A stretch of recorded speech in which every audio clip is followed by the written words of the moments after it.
नमस्कार। कुंडली क्या है चैनल में एक बार आप सभी लोगों का पुनः स्वागत है। मित्रों, आज जो विषय है हम लोगों का कि कुंडली में चंद्रमा कितना प्रभावी होता है। इसके पहले हमने चंद्रमा के बारे में अपने अन्य वीडियो में बताया है कि चंद्रमा कब जो है नुकसानदायक होता है, केंद्रम योग क्या है, चंद्रमा से क्या क्या हो सकता है। आज जो मैं विषय लेकर आया हूं कि ये जो 12 खाना आपके कुंडली में दिया गया होगा, इसमें चंद्रमा किस जगह पर क्या फल देते हैं, इसके बारे में जानना है। देखिए, सही बात यह है कि चंद्रमा मनुष्य के जीवन में सबसे प्रभावशाली ग्रह है।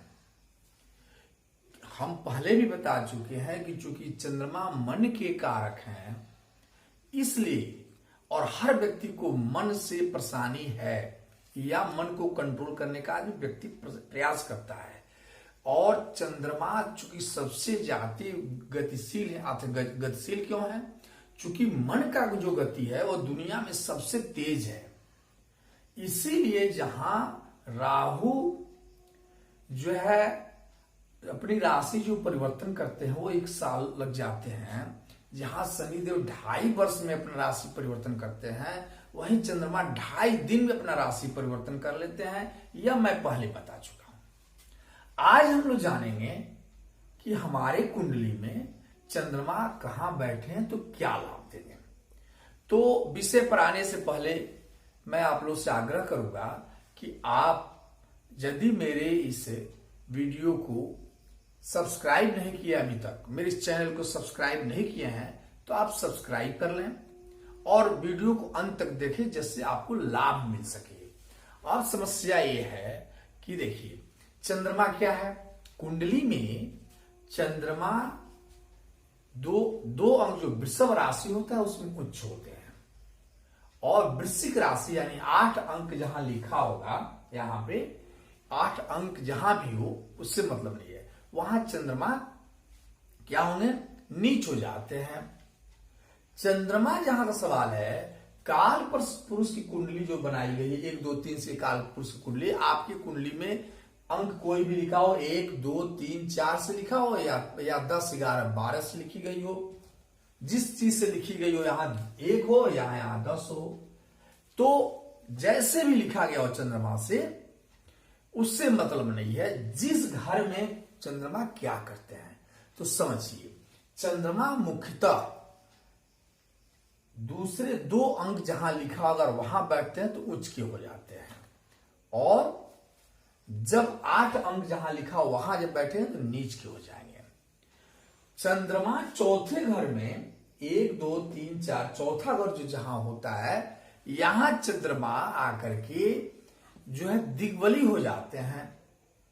ये एक तरह से कहिए विशिष्ट कारक योग इनका हो जाता है यहां पे। और वही चंद्रमा 7वें भाव में आकर के भी लाभ देते हैं। चूंकि 7वें हाउस में रहेंगे तो सीधे लग्न को देखेंगे, तो यहां हमारे चंद्रमा पूरी कुंडली में 4 जगह अति विशिष्ट माने गए हैं। एक तो लग्न में, दूसरा दूसरे घर में, चौथे हाउस में और 7वें हाउस में। अब हम लोग आते हैं कि अगर चंद्रमा लग्न में हो, पहले हाउस में हो, तो क्या क्या फल देगा। तो चंद्रमा जब पहले हाउस में होंगे, यहां होंगे चंद्रमा, यहां फर्स्ट हाउस में, आपकी कुंडली में अगर फर्स्ट हाउस में चंद्रमा है तो ये जानिए कि यह चंद्रमा आपको, चंद्रमा जो है वह कल्पनाशील बनाते हैं, व्यक्ति को सौम्य बनाते हैं, सुंदर बनाते हैं, और ऐश्वर्यशाली बनाते हैं, बलवान बनाते हैं, सुखी बनाते हैं।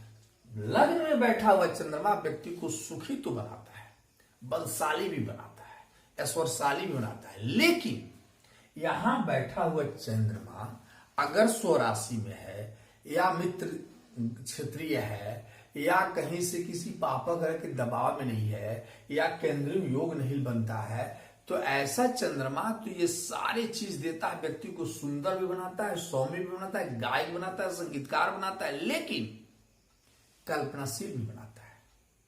कल्पनाओं में बैठने वाले लोग होते हैं, भीरू होते हैं, डरपोक टाइप के लोग होते हैं, इतना ही होता है। दूसरे अगर चंद्रमा दूसरे हाउस में बैठे हो तो क्या करेंगे? दूसरा हाउस क्या है? दूसरा हाउस, ये जो हाउस है वो समझिए ये वाणी का घर है, कुटुंब का घर है। तो यहां बैठ जाएंगे चंद्रमा तो व्यक्ति की वाणी सुंदर हो जाती है। अगर अपने घर में बैठे हो, मित्र घर में बैठे हो, कहीं से कोई पापा दृष्टि न हो, उच्च के हो, तब की बात हो रही है कि दूसरे हाउस में बैठा हुआ चंद्रमा मृदुभाषी बनाता है और अपने कुटुंबों से अच्छा संबंध रखता है। व्यक्ति को सुंदर तो बनाता है लेकिन भोगी भी बनाता है, क्योंकि यहां से स्वाद का भी, रस का भी वो देखा जाता है। तो भोगी बनाता है व्यक्ति, भोजन के प्रति बहुत ललायित रहेगा ऐसा व्यक्ति, और परदेशगामी भी बनाता है। ऐसे लोग विदेशों में जाने और विदेशों में सेटल्ड होने का प्रयास ज्यादा करते हैं। अगर चंद्रमा तीसरे हाउस में बैठा हो, यहां बैठ गया है चंद्रमा, तो क्या होगा? तीसरा हाउस क्या है? पराक्रम का हाउस है। तो व्यक्ति को पराक्रमशील बनाएगा तीसरा हाउस, और धार्मिक बनाएगा। क्योंकि यहां से चंद्रमा बैठे, पहले मैं बता चुका हूं कि जो ग्रह जहां बैठते हैं वहां से सातवीं दृष्टि उनकी होती है। तो और ग्रह जहां बैठते हैं उनकी दृष्टि जहां होती है वहां ज्यादा प्रभावशाली हो जाते हैं। तो यहां बैठ करके चंद्रमा, यहां से सातवीं दृष्टि 1 2 3 4 5 6 7 यहां देखेंगे जो धर्म का घर है। तो ऐसे व्यक्ति तीसरे हाउस में बैठने वाले चंद्रमा धर्मशील बनाते हैं, व्यक्ति को पराक्रमी तो बनाते ही हैं, धर्म बनाते हैं, प्रसन्न रखते हैं और मृदुभाषी बनाते हैं। और लेकिन एक चीज है, यहां बैठा हुआ चंद्रमा बहनों की संख्या को बढ़ाता है। अब आज चाहते हैं हम लोग चौथे हाउस में बैठा हुआ चंद्रमा, बड़ी बहुत बढ़िया होता है। चूंकि चौथे हाउस सुख का घर है, माता का घर है, और चंद्रमा मां के कारक है। पहला चीज, मन के कारक तो है, मां के भी कारक हैं। तो जैसे ही चौथे घर में चंद्रमा आते हैं, अपने घर में चले आते हैं एक तरह से कहा जाए, और यहां आकर के चंद्रमा वो सारे चीज देने लगते हैं। यानी व्यक्ति जो है यहां जब चंद्रमा आ जाएंगे तो मां के स्वरूप बना लेते हैं। यानी व्यक्ति दयालु होता है, दानी होता है, और व्यक्ति क्या होता है? तो सुखी होता है, उदार होता है, सारे तरह के सुख उसको प्राप्त होते हैं। और ऐसा व्यक्ति शादी के उपरांत लड़कियां थोड़ा ज्यादा होती है। अगर चौथे हाउस में चंद्रमा बैठे हों तो लड़कियों की संख्या को बढ़ाते हैं। और जहां तक सदाचारी व्यक्ति होता है और यहां से बैठकर चंद्रमा इस कर्म भाव को देखेगा तो व्यक्ति को कर्मशील भी बनाता है, मेहनती बनाता है। चंद्रमा में एक चीज की कमी होती है कि निरंतरता नहीं होता है। जैसे निरंतर नहीं होते हैं, जैसे अब ये कहा जाए कि पूर्णिमा के बाद चंद्रमा पूर्णिमा पूर्ण रूप ले लेते हैं, वही अमावस्या में अस्त होने लगते हैं। तो चंद्रमा का घटना बढ़ना स्वभाव है।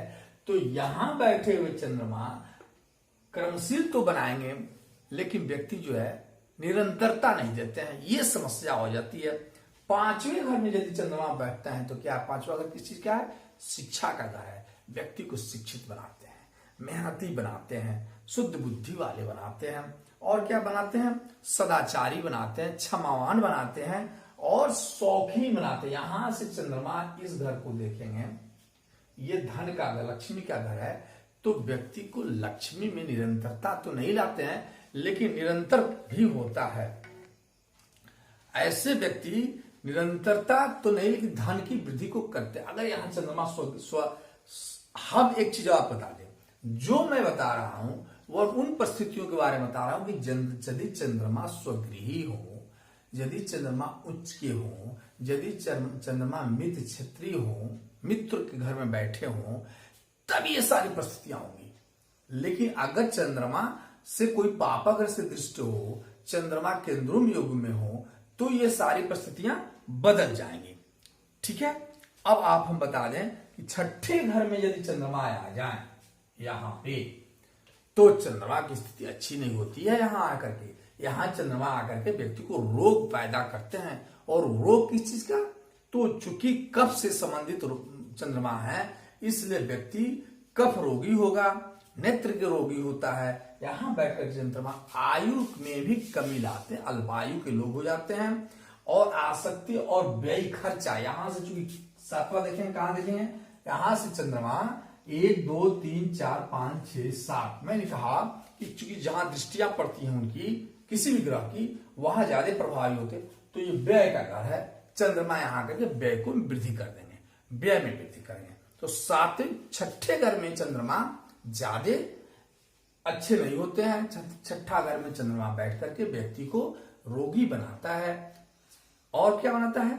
शत्रुओं की संख्या निरंतर बनी रहती है। एक शत्रु जाते हैं, दूसरे शत्रु आते हैं। ऐसे व्यक्ति को कोर्ट कचहरी के चक्कर में नहीं होना चाहिए। शत्रु से थोड़ा दूरी बनाकर रहना चाहिए ऐसे लोगों को, क्योंकि शत्रुवत संबंध ज्यादा होता है। इसकी वजह से 7वें घर में जब चंद्रमा आते हैं बड़ी अच्छा होता है, क्योंकि यहां चंद्रमा बैठ करके लग्न को देखेंगे, आपके शरीर को देखते हैं। तो सबसे पहले चंद्रमा अगर 7वें घर में बैठे, ऐसे लोगों की जो पत्नी होती है वो सुंदर होती है, सुशील होती है, सौम्य होती है स्वभाव के पत्नी। साथ में जो पार्टनर उनके होते हैं वो भी बहुत अच्छे होते हैं। ऐसे लोग व्यवसायी ही नहीं होते हैं, ऐसे लोग नेता भी बनते हैं, सफल नेता बनते हैं। 7वें घर के चंद्रमा व्यक्ति को नेता बने, ये कहिए कि उनकी विचार को लोग समझने वाले होते हैं, तो यानी विचारक होते हैं। और ये कहा जाए कि ये से लोग जो होते हैं नेता होते ही हैं। साथ में एक चीज और है, 7वें घर में चंद्रमा बैठेंगे तो नेतृत्व देते, अभिमानी भी बना देते हैं, अहंकार भर देते हैं इस मन में।